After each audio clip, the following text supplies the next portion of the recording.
Et donc, vous l'aurez bien compris, le petit message que je viens de partager avec vous a pour but essentiel de vous inviter à toujours prêcher la parole et à toujours faire l'appel de Dieu et en son nom, en tout lieu, en tout temps, en toutes circonstances, favorables ou non, quelles que soient les personnes que vous avez en face de vous, que vous les aimiez ou non. C'est notre devoir de chrétien envers Dieu, Jésus-Christ et son Saint-Esprit, toujours prêcher sa sainte parole, la parole de Dieu que nous retrouvons dans la Sainte Bible, toujours partager avec tous nos bien-aimés, nos contacts, et tous ceux avec qui Dieu nous met à cœur de partager cette prière, de toujours prier. Prier, c'est un acte d'amour, donc c'est quelque chose qu'on ne doit jamais hésiter à faire. Toujours prier, prêcher la parole de Dieu.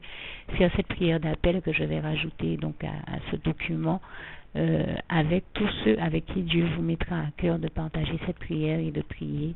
Et toujours aussi, je vous invite vraiment toujours à prêcher la parole de Dieu, à prier, à faire l'appel donc en son nom, ainsi qu'à toujours glorifier Dieu, de parler de sa gloire, parler des expériences merveilleuses que vous vivez avec le Seigneur, des choses merveilleuses, des miracles, merveilles et prodiges que vous avez vu Dieu accomplir dans vos vies, comme le passage de Job 5, versets 8 à 9, ou encore du psaume 40, versets 5 à 6, nous rappelle bien cette réalité, ou encore le psaume 145, verset 8 à 21, qui nous parle bien de la splendeur glorieuse du règne de l'Éternel, notre merveilleux Dieu d'amour, à qui je rends grâce et gloire encore.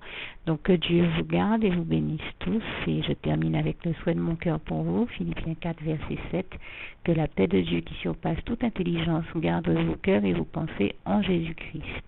À bientôt, et vous comprendrez bien que ce qui suit, bien sûr, c'est la prière de consécration à Dieu que je partage avec vous, afin que si vous ne l'aviez pas encore dite, vous la disiez, vous la fassiez, et si il ne vous est encore jamais arrivé de la partager avec d'autres personnes, et bien que vous la partagiez avec eux, ou que vous les invitiez à la dire avec vous à voix haute. Que Dieu vous bénisse et vous garde tous. À bientôt. Voilà, la semaine dernière, je rendais grâce et gloire à Dieu. Quand je dis la semaine dernière, je parle de la dernière semaine du mois de février, puisque nous sommes déjà aujourd'hui le 2 mars 2014. Je disais que la semaine dernière, j'ai vu Dieu appeler 10 personnes, et dont 8 dont je sais qu'elles ont réellement accepté le Seigneur, une 9e pour qui je l'espère, mais qui ne l'a peut-être pas fait devant moi. Enfin, c'est pareil pour les 2 dernières, c'est pour ça que je ne dis pas 10, mais je sais que notre Seigneur Jésus ne rate jamais sa cible et toute la gloire lui revient. Il réussit toujours tout ce qu'il entreprend, et je lui rends grâce et gloire pour ça. Et je voulais juste témoigner que ce week-end encore, avant même le 1er mars, j'ai vu le Seigneur appeler de nouvelles âmes, et non une. Ça, j'ai trouvé ça très très beau. En fait, j'appelais juste pour demander un renseignement dans un magasin, et en discutant avec la personne qui m'a répondu, en fait, j'ai appelé une première fois, j'ai eu mon renseignement, j'ai raccroché, et il me fallait un supplément d'informations, puisque je me suis rendu compte que même si j'avais eu certaines informations qu'il me fallait, il m'en manquait d'autres, donc j'ai dû rappeler. Et en rappelant cette personne, je rends grâce et gloire à Dieu, à Jésus, à son Saint-Esprit, au Saint-Esprit que j'ai entendu me parler à travers cette personne pour me faire comprendre que Dieu souhaitait l'appeler.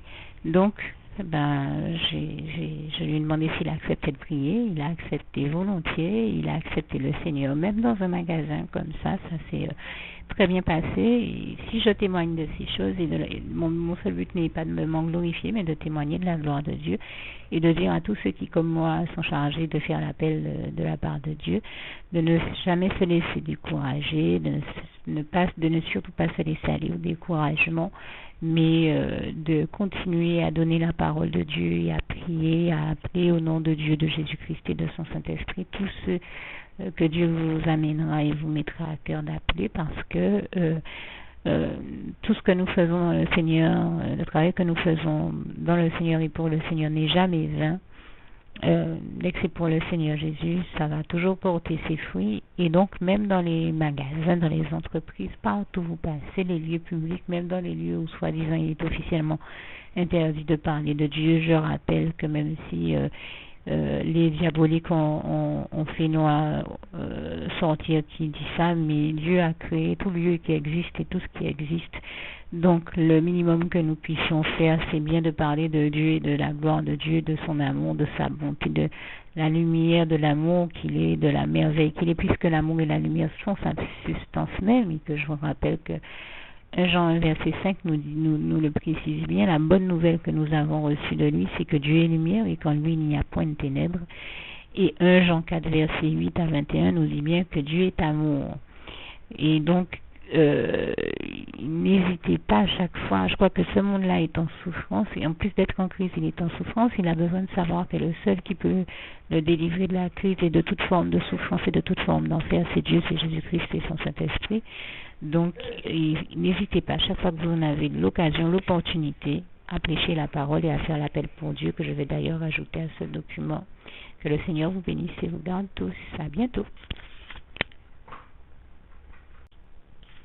Et donc, vous l'aurez bien compris, le petit message que je viens de partager avec vous a pour but essentiel de vous inviter à toujours prêcher la parole et à toujours faire l'appel de Dieu et en son nom, en tout lieu, en tout temps, en toutes circonstances, favorables ou non, quelles que soient les personnes que vous avez en face de vous, que vous les aimiez ou non, c'est notre devoir de chrétien envers Dieu, Jésus-Christ et son Saint-Esprit, toujours prêcher sa sainte parole, la parole de Dieu que nous retrouvons dans la Sainte Bible, toujours partager avec tous nos bien-aimés, nos contacts, et tous ceux que Dieu, avec qui Dieu nous met à cœur de partager cette prière, de toujours prier. Prier, c'est un acte d'amour, donc c'est quelque chose qu'on ne doit jamais hésiter à faire. Toujours prier, prêcher la parole de Dieu, faire cette prière d'appel que je vais rajouter donc à ce document, avec tous ceux avec qui Dieu vous mettra à cœur de partager cette prière et de prier.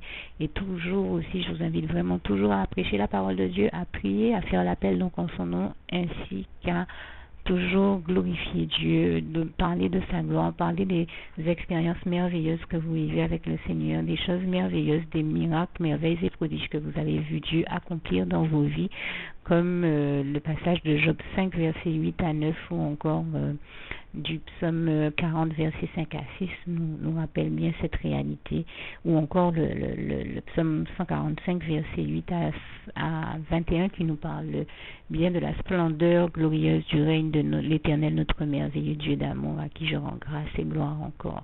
Donc que Dieu vous garde et vous bénisse tous, et je termine avec le souhait de mon cœur pour vous, Philippiens 4, verset 7, que la paix de Dieu qui surpasse toute intelligence garde vos cœurs et vos pensées en Jésus-Christ.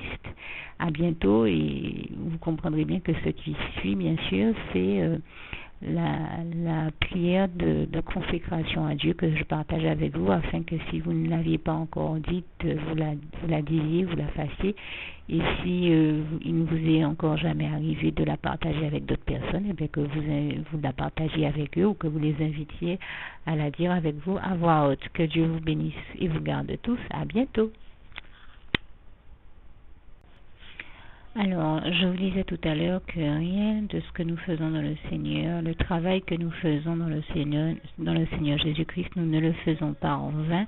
Et un passage nous le démontre bien, c'est Ésaïe 65, verset 23, qui dit « Ils ne travailleront pas en vain, et ils n'auront pas des enfants pour les voir périr, car ils formeront une race bénie de l'Éternel, et leurs enfants seront avec eux. » Et Dieu nous dit aussi, en 1 Pierre 2, verset 9 à 12, et je vous cite juste le verset 9, « Vous, au contraire, vous êtes une race élue, un sacerdoce royal, une nation sainte, un peuple acquis, bien sûr, acquis à la cause de Dieu et à son cœur, afin que vous annonciez les vertus de celui qui vous a appelé des ténèbres à son admirable lumière. » Et je rends grâce et gloire à Dieu, puisque nous savons que Dieu est lumière et en lui il n'y a point de ténèbres. Je rends vraiment grâce et gloire à Dieu pour ça, et j'ai d'ailleurs parmi mes passages préférés, mes passages bibliques préférés, celui d'Éphésiens 5, versets 1 à 20, qui fait partie des passages qui nous démontrent le mieux que nous sommes en tant qu'enfants de Dieu, des enfants de lumière. Je vais essayer de vous le lire un petit peu, Éphésiens 5, verset. Alors, je vous le lis à partir du verset 1. Devenez donc des imitateurs de Dieu comme des enfants bien-aimés et marchez dans la charité, à l'exemple de Jésus-Christ, qui nous a aimés et qui s'est livré lui-même à Dieu pour nous comme une offrande et un sacrifice de bonne odeur. Que l'impudicité et qu'aucune espèce d'impureté et que la cupidité ne soit pas même nommée parmi vous, ainsi qu'il convient à des saints. Que l'on n'entende ni paroles déshonnêtes, ni propos insensés, ni plaisanteries, ni choses qui sont contraires à la bienséance. Qu'on entende plutôt des actions de grâce. Verset 5, car sachez-le bien, aucun impudique, aucun impur ou cupide, c'est-à-dire idolâtre, n'a héritage dans le royaume de Christ et de Dieu. Verset 6, que personne ne vous séduise par de vains discours, car c'est à cause de ces choses que la colère de Dieu vient sur les fils de la rébellion. Verset 7, n'ayez donc aucune part avec eux. Autrefois vous étiez des ténèbres et maintenant vous êtes de la lumière dans le Seigneur. Marchez donc comme des enfants de lumière, car le fruit de la lumière consiste, verset 9, en toutes sortes de bonté, de justice et de vérité. Examinez donc ce qui est agréable au Seigneur, et ne prenez point part aux œuvres infructueuses des ténèbres, mais plutôt condamnez-les, car il est honteux de dire ce qu'ils font en secret. Verset 13, mais tout ce qui est condamné est manifesté par la lumière, car tout ce qui est manifesté est lumière, et bien sûr, je rends grâce et gloire à Dieu, qui amène à la lumière, et surtout ces temps-ci, nous le voyons particulier dans l'actualité. Je lui rends grâce et gloire. Tout ce qui est caché, qui était dans les ténèbres, eh bien Dieu nous fait le découvrir, toutes les choses que le diable, ses serviteurs et le royaume des ténèbres cachés, cherchent à nous cacher, notamment la vérité. Eh bien, je rends grâce et gloire à Dieu, à Jésus-Christ, à son Saint-Esprit, qui amène toujours toutes ces choses à la lumière. Rien de ce qui est caché ne serait resté caché, ne saurait rester caché, parce qu'avec l'Éternel, notre Dieu, qui est lui-même la lumière, comme il est écrit en 1 Jean 1, verset 5, et tout comme il est également écrit dans le psaume 36, verset 10, c'est par ta lumière, Seigneur Jésus-Christ, que nous voyons la lumière. Et bien le Seigneur Jésus fait la lumière sur tout ce qui a besoin d'être mis en lumière, et il nous permet de voir la vérité, lui qui est la vérité de toute manière, comme il est écrit en Jean 14, verset 6, mais il nous permet de découvrir tout ce que nous avons besoin de découvrir, et je rends vraiment grâce et gloire à Dieu pour ça, pour ses bienfaits. Je pense comme ça, le Seigneur me fait penser à ma grand-mère qui, quand elle était vivante, et vous savez comment certains de nos grands-parents sont inspirés par Dieu dans la sagesse qu'ils ont, toute la sagesse qu'ils ont leur vient de Dieu de toute manière, et toute la gloire revient à Dieu. Ma grand-mère me disait en créole, bon Dieu qu'a fait yo dépalé. Et moi je rends grâce et gloire à Dieu pour ça. Quand les gens nous mentent ou sont dans une mauvaise dynamique avec nous, dans une dynamique néfaste, eh bien Dieu nous le démontre toujours. Dieu nous montre leurs pensées. Dieu nous révèle que sont ceux qui sont en face de nous. Autant il encourage toutes les bonnes actions et toutes les paroles et les actes d'amour, autant quand on a et donc bien sûr la bienveillance, autant quand nous avons en face de nous des personnes qui sont malveillantes et qui sont mal intentionnées. Dieu nous en protège toujours, et je lui rends grâce et gloire, et nous le démontre toujours. Il leur fait se trahir eux-mêmes par leurs paroles, et c'est dans ce sens que ma grand-mère disait, bon Dieu, qu'a fait yo dépalé. Je rends grâce et gloire à Dieu pour ça. Dieu qui est celui qui nous apporte la lumière, qui apporte sa lumière partout où elle a besoin d'être et d'exister, et qui l'amène toujours à l'existence. Rappelez-vous de Jean 1, verset 1 qui dit... Rappelez-vous de ce que dit ce passage. Au début était la parole, et c'est Dieu qui a dit de toute manière, comme il est écrit en Genèse, que la lumière soit, et la lumière fut. Donc Dieu est lumière, et toute la gloire lui en revient. Et je termine par ce passage qui nous le confirme là également très bien. C'est Jacques 1, verset 17. Car toute grâce excellente et tout don parfait descend d'en haut, donc du ciel, du royaume des cieux, le paradis, le royaume de Dieu, la demeure de Dieu. Toute grâce excellente, tout don parfait descend d'en haut du Père des Lumières, chez lequel il n'y a ni changement, ni ombre de variation, et toute la gloire en revient à Dieu, à Jésus-Christ et à son Saint-Esprit, puisque, comme je le disais tout à l'heure, 1 Jean 1, verset 5, la bonne nouvelle que nous avons apprise de lui, c'est que Dieu est lumière, et en lui il n'y a point de ténèbres, et je lui rends grâce et gloire pour ça. Donc je termine, comme je le disais, avec ce passage cher à mon cœur et qui est aussi le souhait de mon cœur pour vous, Philippiens 4, verset 7. Que la paix de Dieu qui surpasse toute intelligence garde vos cœurs et vos pensées en Jésus-Christ. À bientôt. Une dernière précision, vous aurez compris que quand je parlais tout à l'heure d'examiner, je citais Ephésiens 5, verset 1 à 13, et que vous pouvez lire jusqu'au verset 20, je citais donc ce passage qui dit examinez donc ce qui est bon et agréable au Seigneur, mais bien sûr il s'agit de l'examiner, de voir ce qui est bon, agréable et parfait selon la volonté de Dieu à ses yeux et à son cœur, et de lui demander bien sûr de nous donner la force de l'accomplir, d'accomplir la part qui nous incombe et de faire tout le reste pour nous. Vous pouvez lui demander dans une prière. Et surtout dans la prière qui accompagnait tout à l'heure la prière que je faisais sur la réussite, n'hésitez pas à y retourner pour la faire, afin que donc demander à Dieu de nous donner toute dose de force, de foi, de courage, de persévérance nécessaire afin que nous parvenions donc à accomplir tout ce qu'il veut nous voir accomplir et tout ce qui est bon, agréable et parfait à ses yeux, selon son cœur, selon sa volonté, tout en respectant le cadre qu'il a défini dans sa parole, la Sainte Bible, et de nous donner de pouvoir d'accomplir toute la part qui nous incombe, et lui dire, Seigneur Jésus, donne-moi la force d'accomplir toute la part qui m'incombe, merci de faire tout le reste pour moi, en n'oubliant surtout pas que, comme il est écrit en Marc 9, verset 23, tout est possible à celui qui croit en Dieu, en Jésus-Christ, en son Saint-Esprit, bien sûr, que comme il est écrit en Marc 10, verset 27, tout est possible à Dieu, et aussi que le Seigneur Jésus lui-même nous l'a dit en Jean 19, verset 30, tout est accompli. Que Dieu vous bénisse et vous garde tous. À bientôt. Juste une petite précision pour tous ceux qui ne sont pas encore, qui n'ont pas encore choisi la meilleure des options qui soit, qui est celle d'aller se placer, de faire le choix à soi-même, d'aller se placer dans les bras d'amour de Jésus-Christ, pour se mettre à l'abri de ce monde cruel. Eh bien, je partage avec vous la prière par le biais de laquelle on y accède. Et commence par vous rappeler également ce passage de Jean 14, verset 6, où il est écrit que Jésus-Christ est le chemin, la vérité et la vie. Nul ne vient au Père, Dieu, sans passer par le Fils Jésus-Christ, bien sûr. Je le dis à ma manière, vous regarderez comme il est actuellement écrit dans vos Bibles là encore. Et donc, n'hésitez pas à ouvrir vos cœurs à Dieu, à Jésus, à son Saint-Esprit, à être sincère avec lui et à lui adresser la prière qui suit, à lui dire tout simplement, Éternel mon Dieu, Seigneur Jésus-Christ, moi, un tel, vous dites votre nom et votre prénom, je t'accepte aujourd'hui comme mon sauveur personnel, le seul maître et roi de ma vie.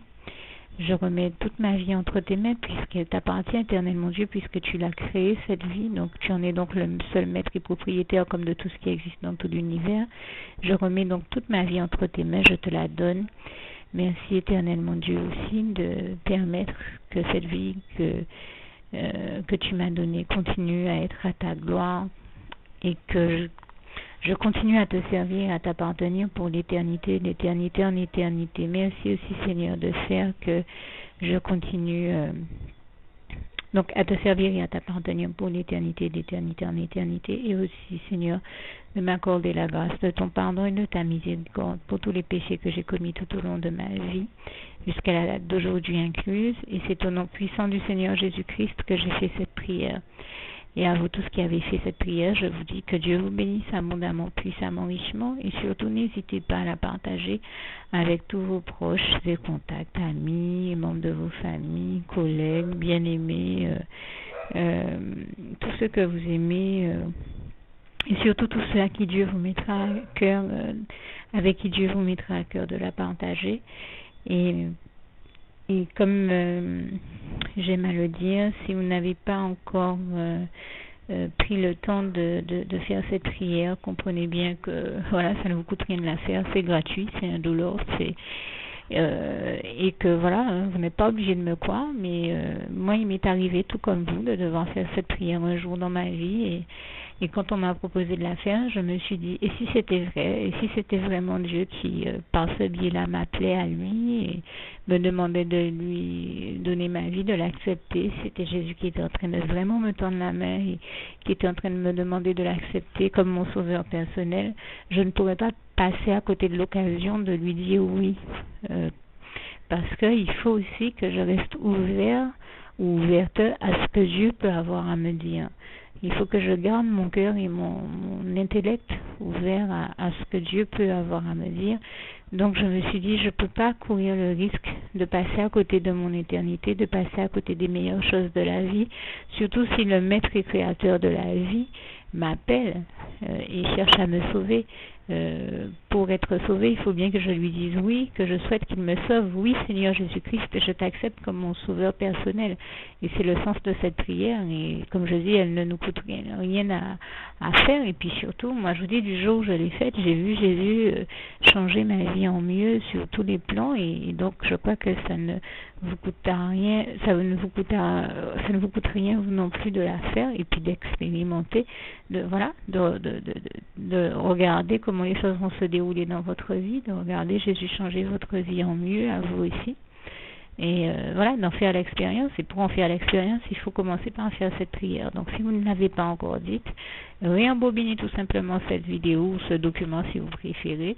Réécoutez-le et dites avec moi la prière que vous m'avez entendu mentionner.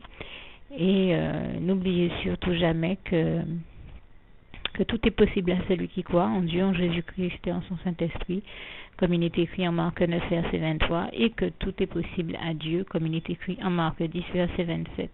Que Dieu vous bénisse donc et à bientôt.